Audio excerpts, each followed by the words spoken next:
Welcome to my channel, and this is English Podcast. Hello, Huda. Hi, how are you? Hello, Keith. How are you? I'm very well today, thanks. I'm really, really good. Great. It's lovely to see you here and to be with you here and have this opportunity to chat. Um, let's start for students listening. Tell me a little bit about you, who you are, where you're from. Okay, so my name is Hura, and I'm originally from Palestine, but I'm based in Damascus, which is the capital city of Syria. And I've been living here for more than 30 years. Damascus is one of the oldest cities in the world, and it's very famous for its history and heritage. And tourists used to flock here to visit traditional or old markets, or what we call souks. And they used to buy some souvenirs and trinkets. And I think it's a lovely city. It's a somewhat small city, Right. but the people living here are very warm and welcoming, and they are very well known for their hospitality. That's very, very interesting. I also live in a touristic city here. Mhm. For you, what's it like living in a city with lots of tourists? Do you enjoy that? Well, I don't mind. I don't mind having tourists in my country. I feel like, I feel pleased every time I watch tourists in my city, because I feel that my city is really interesting. And as I mentioned, it's very rich in history. Mm. So yeah, I feel really happy when I see tourists in the streets, and I sometimes go and talk to them, especially if they want some help with the English. Right, So yeah, of course. I feel pleased when I see tourists. Yeah. That's nice. And tell us a bit about what you do at the moment. Well, currently I'm giving face-to-face sessions. I'm training IELTS because Okay. recently I've become an IELTS trainer by IDP in Syria. So I'm helping other students to prepare for IELTS and get their desired score. So IELTS in Syria for a while it wasn't happening, but it's happening again, is it now? Yeah, it's available again in Syria, and the first test took place last year in August. And yeah, we are glad that it's back, because in the past, students used to struggle with taking IELTS there, and they had to travel to another country. And the nearest country is Lebanon. So they used to go there in order to take IELTS. And I myself did that last year before IELTS was available here in Damascus. So Wow. yeah, it was a really hard thing to travel to another city, and you have to book a hotel room, you have to pay for transport. It's really a stressful experience. Yeah. Cost an arm and a leg, I imagine. Yeah. Yeah, Yeah. So, absolutely. Great. Well, that's great news that IDP are active in Syria and IELTS is back. That's really, really good. And great for you. So you are now a trainer for IELTS with IDP. Do you enjoy teaching? oh yeah, absolutely. I love teaching. I'm so passionate about teaching. And I was like on and off teaching for the past few years. I first started as a part-time English teacher at Damascus University, and then I worked with UNRWA, United Nations Relief and Works Agency. Yeah. I worked also as a part-time teacher. And after taking IELTS, I felt like I've become really involved into IELTS, and you can say I've become hooked. So I enjoy reading about IELTS and knowing more about this test. And I felt that I've got something that can help other students to get their desired score, because I've got a high score in writing. I once got an 8 in writing, and now I got 8.5 in speaking. And I feel that, Congratulations. thank you. I feel that most students struggle with these two skills in particular. So I think that it's time to help others, because I got a lot of help during my IELTS preparation. So I believe it's time to pay back and to Right. help other people also. Right, to do your bits and to pay back. That's great and very, very good to see. Well, congratulations. I mean, your IELTS score was fantastic, 8.5 in speaking. I agree that speaking and writing, because they're the active skills, they're very difficult for students. They're very challenging to produce language. Notice at the beginning of the conversation, Huda says, I am based in Damascus, which is great because if you don't live in the town where you were born or where you grew up, but you're living somewhere else, you can say, I live in Damascus or I am based in Damascus. She says, tourists flock here. Flock as a noun means a group of sheep or a group of birds. You can imagine the tourists moving together like a group of animals, right? To flock as a verb is to move like a group of animals. I don't mean that tourists are animals, but it's idiomatic, right? It's a group of people moving somewhere. So tourist flock here means lots of tourists come here. She also says they buy souvenirs and trinkets. Souvenirs is a nice word. It's some kind of gift to remind you of a place you visited. And a trinket is a lovely word. It's a kind of adornment or a small decoration, normally something small like a fridge magnet or a key ring or a bottle opener, maybe something you can use around the home or decorate the house. Lovely word, trinket, trinket. She also says it's a place that is well known. The people are well known for their hospitality. So well known for, meaning famous for. Hospitality as a noun, meaning that they are very welcoming and warm.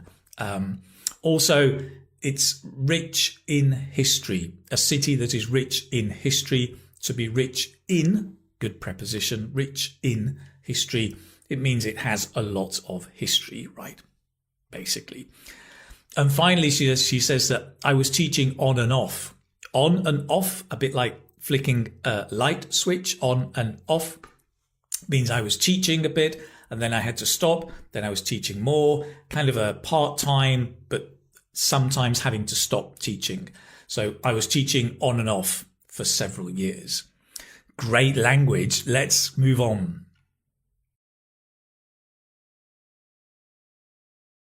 Okay, let's talk about weekends first of all. So what do you do on the weekends?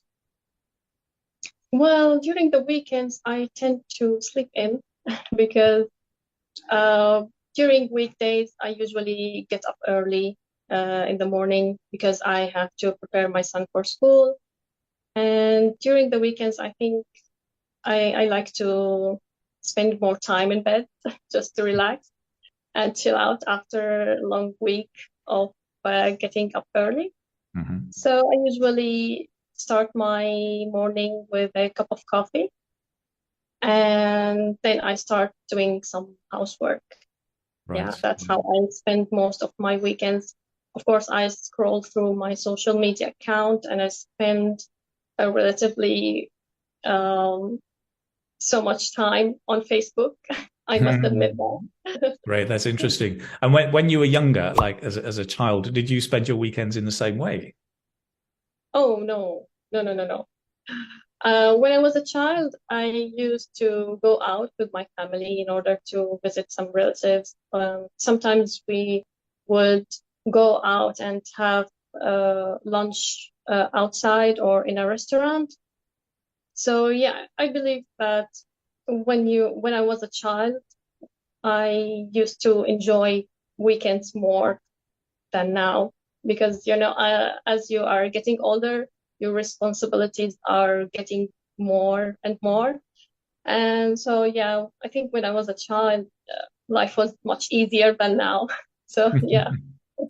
I think that's true. I think my daughter enjoys the weekends more than me, possibly. Yes, although she has the stress of studying at school during the week. But yeah, she sleeps in a lot, and I get dragged out of bed by my wife to go and work in the garden together. Let's talk a bit about movies. How often do you go and watch films? Well, not quite often, to be honest, but I remember last time I went to the cinema was a long time ago. I can't actually remember, but I tend to enjoy watching movies at home because you can pause and replay any part of the movie. And so, yeah, I enjoy watching movies at home with my husband. So Mm. we usually make a big bowl of popcorn. Mhm. And so we just sit and enjoy watching the movie together. And just last week, I think, we watched a movie, Murder Mystery too. Jennifer Oh, Aniston lovely. and Adam Jennifer Sandler. Aniston. Yeah, Awesome. it's a comedy movie. We enjoyed it a lot. Yeah. That's very interesting because a few What weeks about ago, you? well, for me, I love watching movies. I watch probably a film every week, I imagine. Um, we I tend to watch movies with my daughter because my wife's not really into movies. She prefers watching the series, and she watches these old traditional Chinese series on her phone. But I often have a movie night with my daughter, and we watch different films. And interestingly enough, we watched Murder Mystery 2 a few weeks ago. Thought it was hilarious. It's a Yeah. very, very interesting film, quite intricate, but it was fun. It was nice. And probably Yeah. like you, we tend to watch films at home rather than going to the cinema. I think it's just more convenient and enjoyable, just chilling out on the sofa and watching something, and you can, have your popcorn or your chocolate or whatever you fancy. It's quite a nice thing to do. Yeah, sure. Mm. And generally speaking, what kind of movies are popular in your country? That's a tough question.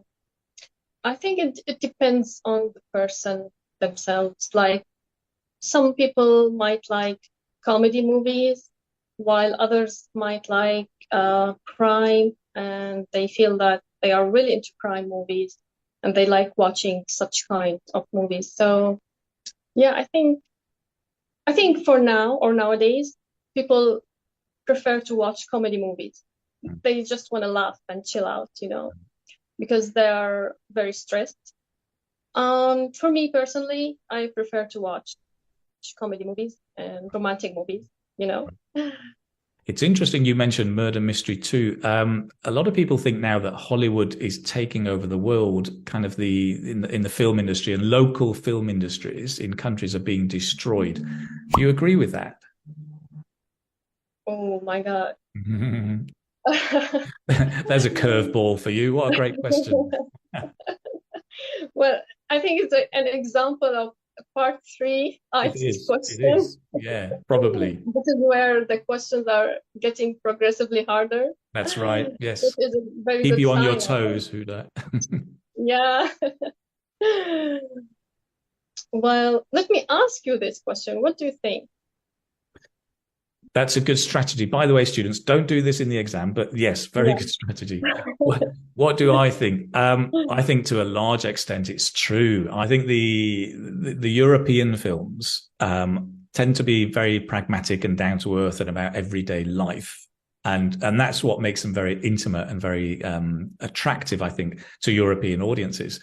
But I think the dominance of kind of the Marvel films and the American blockbuster films has had a really big impact on local industries, and so they're struggling to produce these films because they can't make enough money making local films. So I think it's a shame.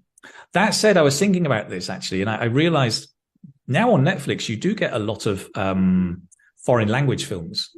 So it's easy to see Swedish films and German films and Italian films. And I've been watching those films because I love films in their native language.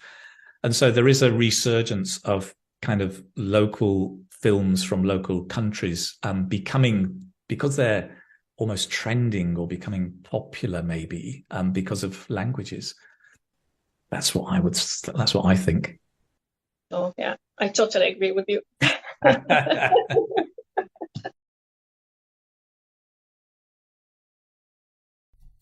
When we talk about weekends, Huda says, I tend to sleep in. So instead of saying I often sleep in, she says I tend to sleep in, which is really nice. You can say I tend to, I typically do something. Notice her pronunciation is brilliant, right? She's using weak forms like t, I tend to sleep in. She's connecting a lot. She says, I get up early, get up early. She says, a cup of coffee, cup of coffee. Really nice. Her use of different grammar is really good. When she talks in the past, she says, I used to go out with my family. Sometimes we would go out and have lunch outside. Used to and would, to describe past activities or past habits. It's really, really nice. We went on to talk about movies, and she said, you can pause and replay any part of the movie. Now, this is not super complex vocabulary, but it's what I call topic-specific vocabulary, and it shows the examiner you can talk confidently on this topic. Pause, replay any part of the movie. It's nice. When I was describing one of the movies, we talked about Murder Mystery 2. I said it was hilarious, it was intricate, it was nice. Hilarious just means very, very funny. Intricate means complicated, like an intricate plot, a complicated plot. So notice I'm mixing complex vocabulary with simple vocabulary, right? It was hilarious, it was intricate, it was nice. You don't always have to be super complicated. Get a nice balance, okay? And a lovely phrase that Huda said was, some people might like comedies while others might be into crime movies. Some people, while others, So she's not only developing her answer by focusing on different groups of people, she's using this really nice template structure, right, to do so. Finally, at the end, I throw her a curveball, or I give her a curveball. A curveball, I think, comes from baseball. I'm not 100% sure because I'm not American, but maybe Americans watching, if there are any, let me know. A curveball is when, I think from baseball, when you throw the ball and it spins. So it gives an unexpected turn. So when something is unexpected, it can be a curveball. Often a question is a curveball, right? An unexpected question. So I ask her an unexpected question about the film industry, and that was a curveball for her, right? It's like, what? I wasn't expecting that. Excellent. Let's move on. Let's talk about preparing for IELTS then. I mean, beginning with you, what were the challenges that you faced when preparing for IELTS? Well, I had so many challenges, to be honest. One of them is that I used to be a stay-at-home mom, right, and I'm a mother of two. Right. So I had How old are your children? The older son is 10 years old and my younger son is 4. Right. So I had to find some time to prepare, and it was really hard to find some time to prepare. So what I used to do was I used to put them to sleep and then sit and prepare for IELTS. And sometimes I used to prepare for IELTS at midnight, sometimes after that midnight. So there's the family context, which is really difficult to balance, family and study, I know. And when it comes to studying, how did you organize yourself in your study? How did you practice? Well, yeah, I used to practice listening and reading during the day because I think it was easier to practice listening and reading than speaking and writing. So I used to get them finished first thing in the morning. And then in the evenings, I used to practice some speaking with my speaking partner. And she was also a stay-at-home mom, and she has also 2 kids. So we both used to put our kids to bed and start talking. And we actually have become friends. Yeah, wow. We have known each other now for more than 2 years. And we still talk on a very regular basis now. let's talk about tips and strategies then to help students with IELTS. We can look at the whole of IELTS, or maybe focus on speaking first. What tips would you give to students who are preparing now? Well, I will go through all the three parts in IELTS. Okay. In part one, it's the first impression that the examiner has about you. So I think first impressions count. Yeah. So try to impress the examiner by your language at the beginning, but keep it short and simple, as you always say. Like, don't speak too much, just 2 or 3 sentences for each question, I think is more than enough. And I remember during my speaking test, the examiner asked me why. So when the examiner asks you why, this means that your answer was relatively short, or you didn't state the reason. So try to state the reason and give examples whenever it's possible in part one. So yeah, that's my first tip for part one. Very, very nice. I like that very much. I like the why. That's a really good point, that they're pushing for extra information if they ask you why. So yeah, students, don't get nervous if the examiner starts asking why. It's very natural. It's fine. Yeah. Great. What about part two then? That's a big challenge I know for many students. Yeah, it was even a challenge for me when I first started to practice IELTS speaking, because I found it really hard to speak for 2 minutes non-stop, and you've got only 1 minute to prepare, which is a very short time. So you have to be quick, you have to think on your feet, and you have to come up with a really good story. So I believe that this storytelling technique is a very good technique, and I personally use it because it allows you to use almost all the tenses in English. You can start with the past and move to the present and talk about the future. So yeah, storytelling technique, I believe, is really good in part two. And, in part two, I believe that it's the real show off, if I can say so. So you've got full 2 minutes to speak, and the examiner won't stop you until the time is up. So it's your opportunity to show off the language you have. Yeah. Absolutely. Great. Do you remember what you talked about? Yeah, sure, I do. The question I got asked was, describe an area in your house that you feel relaxed. And I remember I talked about my balcony. Yeah. Okay.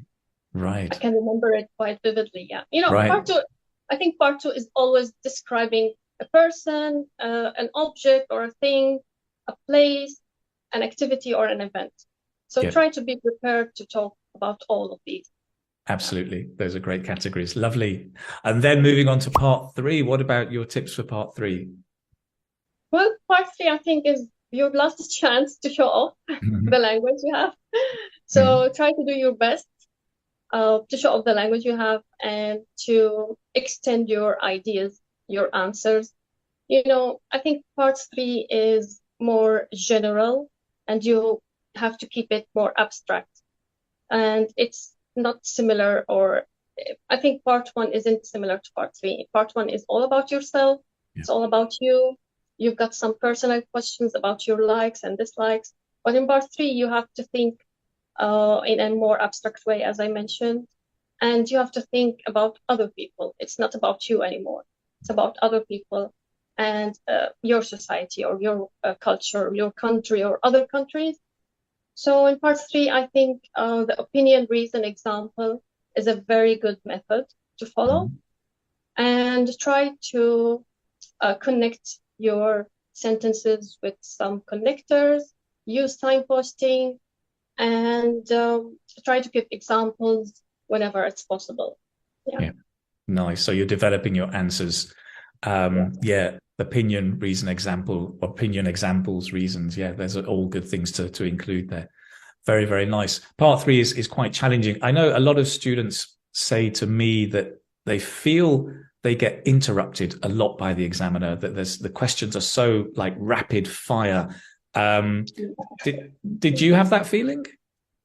Oh, yeah, absolutely. Yeah. I felt that when I first took IELTS last year and I got band seven, I remember. Yeah, I felt like the questions were like going one question after another, one question after another.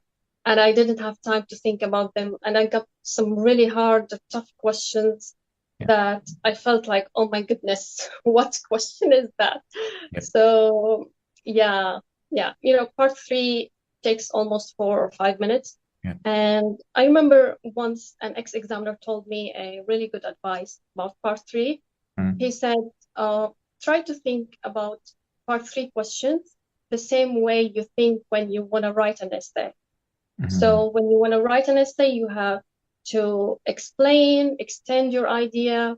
You have sometimes to compare or contrast. So yeah, try to think in part three questions like the same way you think when you write an essay. Yeah. Yeah, that's nice. That's very, very good advice, actually, to help you almost. You don't have time to plan, but almost think about the structure and developing a little bit as you speak. Yeah, very, very good. I mean, there are kind of a lot of myths around IELTS, and it's not that interrupting is a myth. It happens, but it's not necessarily a bad thing. So if the examiner's going fast, question after question, it's not a bad thing. I think sometimes it's a good thing because it shows that they're pushing you and pushing you. So that I think that's fine. And secondly, it doesn't sound natural because if you listen to you and me chatting, we're not using over complex vocabulary all the time, right? Every now and again, there'll be a strange idiom or an unusual vocabulary, but most of the time it's quite simple English. Most English conversations use 2,000 words, full stop, right? Now, of course, you need to show that you have and are able to use some complex vocabulary. I mean, for you to get an 8.5, you must be showing that, but not all the time. And I think students feel they've got to be like Superman, right? Super IELTS man or super IELTS woman using this extremely complex vocabulary all the time. It's not true. Chill out, right? Learn it for sure and develop your English to such a high level that you can use it, but you don't have to use it, right? Yeah, sure. I couldn't Mm. agree more. Yeah. Mm. So, yeah, idioms. I got questions about idioms and using idioms. So it's okay to use one or two idioms, but don't use idioms in each and every sentence because Mm. that won't sound natural, as you said. I Yeah. agree. I agree with that. Idioms is another confusion for students. I think idioms are great and they're very useful, and it's gonna help your communication in English. But use them sparingly. I think not every sentence for sure. Yeah. Not even every answer necessarily, but to show some that you've got some and you can use them well, because I think idioms as well are difficult because they're easy. They're relatively easy to understand, but to use correctly is not easy because of the nature. They're idiomatic. That it's abstract, right? So Yeah. I think again, students often learn them from a book and think, right, I can use that in my test, but they've never used it ever before. And if you make a mistake with an idiom, it's better to try and get the idiom right rather than make a mistake, or maybe don't use it. Yeah, sure. Mm. I have also a myth that most students believe, which is the bullet points. Like, should I talk about all the bullet points in part two, or is it gonna lower my score if I didn't include all the bullet points? So, what do you think? I just want to hear from you. You don't have to talk about all the bullet points. Okay? They are there as a guide and a very useful guide, because if you look at them, they do help you develop your answer very, very well. But you are not penalized if you miss out a bullet point. You don't have to talk about all of them. Not at all. The idea is they're there as a platform. Like when somebody dives into the water, they use the platform to jump into the conversation. They're there as a guide, and that's it. Yeah, that's the quick answer. Yeah, I think yes, as you mentioned, bullet points are just a guide. And if you feel like you're gonna get lost during your speech, just follow them. Yeah. What about the examiner? Yeah, like some people believe that here, especially here in my country, they believe that if the examiner wasn't a native speaker, that would lower your score. So what do you think? What? Can you No, imagine? that can't be true, right? That can't be true. I disagree entirely. The examiners are trained, and examiners must have, at least in my day, they must have a band 9 to become an examiner, because if an examiner, because sometimes students ask me, will examiners understand the idioms you're teaching? I'm saying, but they must be a band 9, because if you've got an examiner at a band 7, how can they evaluate somebody higher than them? They can't. Yeah. So examiners must be at the top level, right? And they are trained quite rigorously and very effectively to give objective scores based on the band descriptors. So no, all examiners are all examiners are equal in their evaluation and their objectivity. Of course, we are all humans, and there will be some variation as humans in how we react and how we speak. So some examiners will smile, other examiners will not smile and will be quite brief and curt. So examiners are different as humans, but in their evaluation technique, they're all trained the same way. Brilliant. Well, as we I think as we're winding up, is there anything else around advice maybe you would give students? You should practice. Practice makes perfect, as we say. Yeah. And don't book for the test if you're not fully prepared. Yeah. Just be fully prepared, and then you can go and book for the test. Because a lot of students tell me that, oh, I've got only 2 weeks to take IELTS, and I'm at band 6 level. I want to get band 7 or 8, which sounds really impossible to do. Mission impossible. IELTS test isn't a walk in the park, you know. It's not an easy test, and it takes a lot of preparation, a lot of hard work in order to get high score in IELTS. Yeah. That's great. Very, very good advice. So don't book your test until you're ready. Very, very good. Yeah. Excellent. Well, thank you so much. It's been really good talking to you. I'm so pleased to have this opportunity. I'm so pleased that IELTS is taking off in Syria again, and that you're involved in that. And as you say, giving back and doing your teaching and training there. I wish you lots of luck with that. I'm sure you will be a great trainer. If students want to contact you directly, how can they do that? Well, they can get my number from the IDP office here in Damascus, or they can find me on Facebook. I've got a Facebook group called IELTS with Huda. So they can just click join, and they can send me a private message if they have any questions or any inquiries about IELTS preparation. Fantastic. So for students from Syria, you can get in touch with Huda through the Facebook page. I'll put the link down in the description of the video so you can see that. And also to IDP in Syria. So you can find out more if you want. Lovely. Thank you, Keith. And it was a really pleasure talking to you. And it's an honor for me that I'm talking to you right now. Yeah, thank you so much. Likewise. All the best. Take care, and we'll be in touch. Okay, bye-bye. All right, bye-bye.